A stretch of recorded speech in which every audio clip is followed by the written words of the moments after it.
SDRF team के द्वारा निशी विद्या मंदिर सीनियर सेकेंडरी स्कूल जीवन विहार हीरापुरा जयपुर के छात्र छात्राओं को संकट की स्थिति में अपनी जान कैसे बचाई जाए या दूसरे जो लोग मुसीबत में हैं उनकी जान कैसे बचाई जाए, इसके गुर सिखाए गए। इसके अलावा अन्य सभी प्रकार की जानकारियां भी दी गई जो बच्चों के लिए आवश्यक होती है। एसडीआरएफ टीम द्वारा बच्चों को सुरक्षा के लिए ट्रेनिंग दी गई। राज्य आपदा प्रतिसाद बल राजस्थान एसडीआरएफ की टीम द्वारा से कमांडेंट श्री अवनीश कुमार शर्मा के निर्देशन में team leader Shri Ramdhan DYSP व team in-charge SA 51 Rajendra Singh के नेतृत्व में विद्यार्थियों को आपदा के समय स्वयं को तथा फंसे हुए मनुष्य की सहायता के लिए प्रशिक्षण प्रदान किया। टीम द्वारा हाथ में कील चुभने पर, सिर में चोट लगने पर प्राथमिक उपचार देकर, बाढ़ के समय नदी या तालाब में डूबने पर रस्सी या प्लास्टिक की बोतलों से बांधकर पीड़ित तक पहुंचाकर, सड़क पर दुर्घटनाग्रस्त होने पर रस्सी या अन्य उपलब्ध संसाधनों से उसे नजदीकी अस्पताल पहुंचाकर, रसोई घर में गैस सिलेंडर में आग लगने पर, गीले कंबल से ढककर, लिफ्ट में फंसने पर, भूकंप आने पर, बेहोश होने पर सीपीआर देना, प्राथमिक उपचार देकर मानव को बचाया जा सकता है। इस प्रकार की अत्यंत उपयोगी जानकारी प्रदान की गई। टीम का कार्य अत्यंत सराहनीय रहा और विद्यार्थियों ने स्वयं आगे बढ़कर इसका लाभ उठाया। विद्यालय प्रबंधक श्रीमती कृष्णा सिंह ने एसडीआरएफ टीम की बोरी बोरी प्रशंसा की। जब भी हमारा हाथ या पैर कट जाता है और अलग होने की संभावना हो रहती है कि भाई ये अलग हो जाएगा, तब हमें टूर्निकेट करना है। तो टूर्निकेट करने के लिए इस प्रकार अपना जो प्रेशर पॉइंट है उसके ऊपर अपने जेब में से कोई पैर निकाल लेना है या कोई लकड़ी का टुकड़ा है वो निकाल लेना है और बांध देना है। और बांधते समय हमें समय नोट कर लेना है कि हमने 10:05 के ऊपर ये नोट बांधा इसको टाइम क्या है, फिर 10:10 पर हमें इसको लूज करना है, हर 5 मिनट पर इसको टाइट करना है और हर 5 मिनट के ऊपर इसको लूज करना है। जो लूज और टाइट का जो समय का अंतराल है वो हमें बराबर रखना है। अगर हमने मान लीजिए टाइट रख दिया तो जो हमारा हाथ या पैर कटा हुआ आगे का उसमें ब्लड का सर्कुलेशन जाना बिल्कुल बंद हो जाएगा और वो हाथ या पैर जो है वो अंग भंग हो जाएगा, वो खराब हो जाएगा, डैमेज हो जाएगा। तो हमें क्या करना है, ब्लड को भी रोकना है और जो आगे का हाथ या पैर कटा हुआ है उसको भी डैमेज होने से बचाना है। तो इसीलिए हमें इसको टाइट करना है और फिर यूज करना है, फिर टाइट करना और फिर यूज करना, इस प्रकार करते रहना है। यह तो नहीं ब्लड रोकने की विधियां। अब जैसे मान लीजिए इस व्यक्ति का कहीं हेड में इंजरी हो जाती है, सिर में चोट, बाल हटाने के बाद इस प्रकार का एक गोल पीस लेना है, या आपके पास में ऐसा नहीं है तो आप अपने जेब में से रुमाल ले सकते हैं, कोई दुपट्टा ले सकते हैं, कोई चुन्नी वगैरह का टुकड़ा ले सकते हैं और जहां से ब्लड निकला वहां पर लगा देना है। लगाने के बाद में एक इस प्रकार का कपड़ा और लेना है। अब ऐसा नहीं है तो आपके पास में कोई बड़ा रुमाल है वो आप ले सकते हैं, दुपट्टा है वो ले सकते हैं, चुन्नी है वो ले सकते हैं, अदरवाइज कोई दूसरा कपड़ा वो ले सकते हैं। और क्या करना है, जो हमने गोल पीस लगाया इसके सिर को पूरे को कवर करना है, इस प्रकार से पूरे को कवर करते रहना है और इसके साथ में प्रॉपर वार्तालाप बनाए रखना है, ठीक है ना। और ध्यान रखना है कि जब भी हम लोग आवाज नहीं करिए, बोलने के लिए तो हो ना, आप तो देखो और सुनो, इस प्रकार से नोट लगानी है आगे या पीछे। हमें घाव के ऊपर नोट नहीं लगानी है, अगर घाव के ऊपर हमने नोट लगा दी तो क्या होगा, प्रेशर पड़ेगा नोट का और ब्लड ज्यादा बाहर निकलेगा। तो हमें नोट जो है वो आगे पीछे लगानी है, घबराना नहीं है, ठीक है ना। अगर ऐसा कार्य करना है हमें जिससे हमारी पहचान बने, तो कहते हैं ना कि काम करो ऐसा कि पहचान बन जाए, कदम रखो ऐसे कि निशान बन जाए, जिंदगी तो हर कोई काट देता है यारो, जिंदगी जियो तो ऐसे जियो कि वो। छोटे बच्चों का हमें नाक बंद नहीं करना, इसका नाक और मुंह अपने मुंह के अंदर लेना है, अपने मुंह के अंदर लेना है और हमें हाथ पंप लगाने हैं, हाथ चलते जाइए, ठीक है।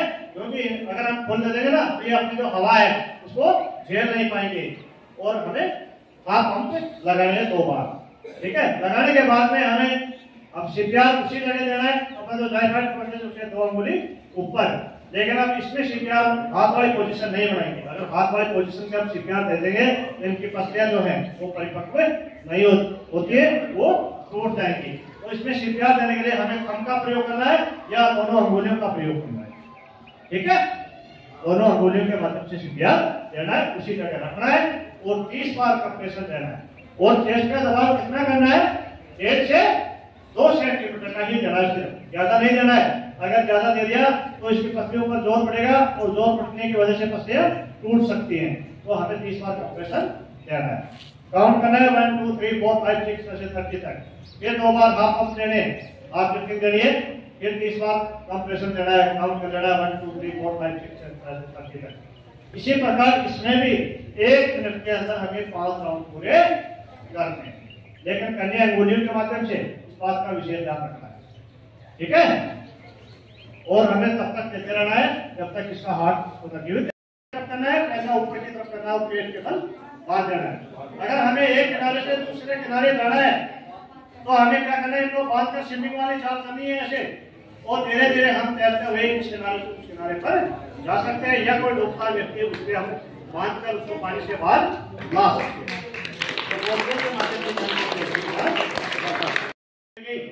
उसको अपने स्टेप के ऊपर रखना है, इस प्रकार की पोजीशन में बैठना है और धीरे धीरे धीरे आगे बढ़ना है। बिलिंग पोजीशन में बतख चाल देखिए ना, बतख की तरह धीरे धीरे चलना है।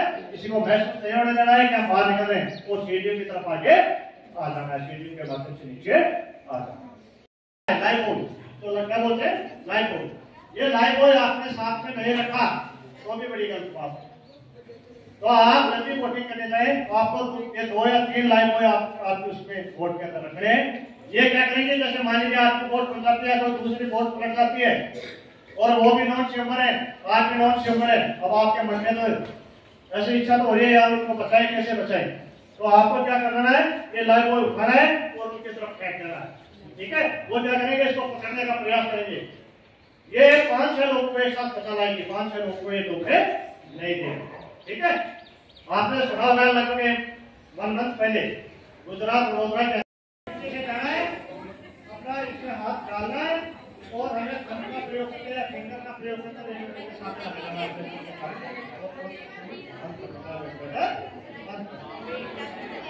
अगर मान लीजिए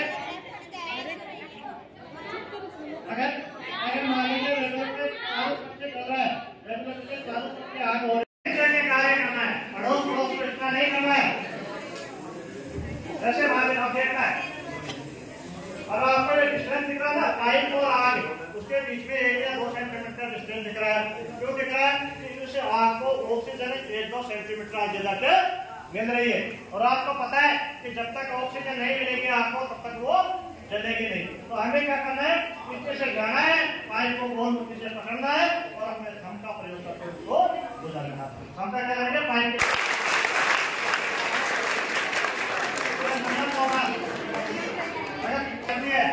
तो हमें आगे सामने से नहीं जाना है, हमें सिलेंडर के पीछे से जाना है।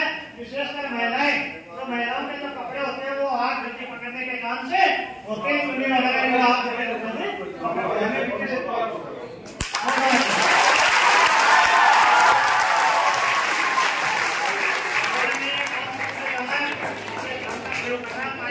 चोट की वजह से अनकॉन्शियस है, उसके सांसें वगैरह चल रही। अगर वो ऑप्शन पाई जाती है तो फिर हमें एक मेडिकल के अंदर एक और महसूस करना है कि इसके सांसें चल रहे हैं या नहीं चल रही। बार ब्रीथिंग करने का हमारा प्रोसेस है, और हमें ध्यान रखना है कि वो फोल्ड नहीं रखने, वो बिल्कुल टाइट रहने। 1 2 3 4 5 6 7 8 9 काम करना। और इसका जो चेस्ट का दबाव है, चेस्ट का दबाव हमें 4 से 5 सेंटीमीटर तक इसका चेस्ट का कंप्रेशन नीचे करना है। फिर 2 बार रिपीट करिए, ठीक है। फिर 30 बार कंप्रेशन देना है, 4 से 5 सेंटीमीटर का दबाव देना है और काउंट करना है 1 2 3 4 5 6 7 8 फिर 2 बार रिपीट करिए, फिर 30 बार कंप्रेशन देना है। इसी प्रकार से हमें ये 1 मिनट के अंदर हमें 5 राउंड करने हैं। 2 बार ब्रीथिंग करनी है, 30 बार कंप्रेशन देना है, फिर 2 बार ब्रीथिंग, फिर 30 बार कंप्रेशन, फिर 2 बार ब्रीथिंग, फिर 30 बार कंप्रेशन। इस प्रकार से 1 मिनट के अंदर हमें 5 राउंड पूरे करने हैं। और क्या करना है? इन मोर्चों को हमें बच्चों के माध्यम से बांधना है, 5-6 बोतल ले लेनी है और रस्सियों के माध्यम से ऊपर और नीचे से बांधनी है। ध्यान रखना है कट लगा होना चाहिए बोतलों के, जब नीचे की तरफ करना है पहला ऊपर की तरफ करना है, पेट के बल बांधना है। अगर हमें एक किनारे से दूसरे किनारे जाना है तो हमें क्या करना है, इनको बांध कर स्विमिंग वाली चाल करनी है ऐसे, और धीरे धीरे हम तैरते हुए इस किनारे पर जा सकते हैं, या कोई डूबता व्यक्ति उसके बांध कर उसको पानी से बाहर ला सकते हैं।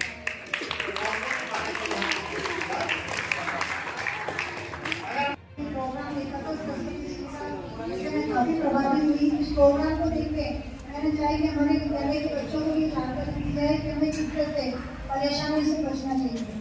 तो मैं हमारे राजेंद्र जी और हमारे इनके सहयोगी जो भी हैं इनके मैं सभी को धन्यवाद दूंगी कि आपने बच्चों को इतनी अच्छी चीजें बताई जिससे आगे बच्चों के सामने समस्या आती है तो उनका वो समाधान निकाल सके।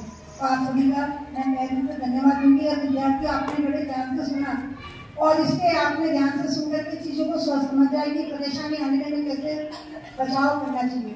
तो आप लोगों को भी धन्यवाद दूंगी, लेकिन एक ही शब्द कहना चाहूंगी कि जो यहाँ पे देखा है वो समस्या के लिए है, कहीं इसको आप घर पे जाके ट्राई ना करें, ठीक है। और मैं सब टीम को धन्यवाद देती हूँ कि आपने हमारा अपना कीमती समय निकाला और बच्चों को बचाव के लिए धन्यवाद।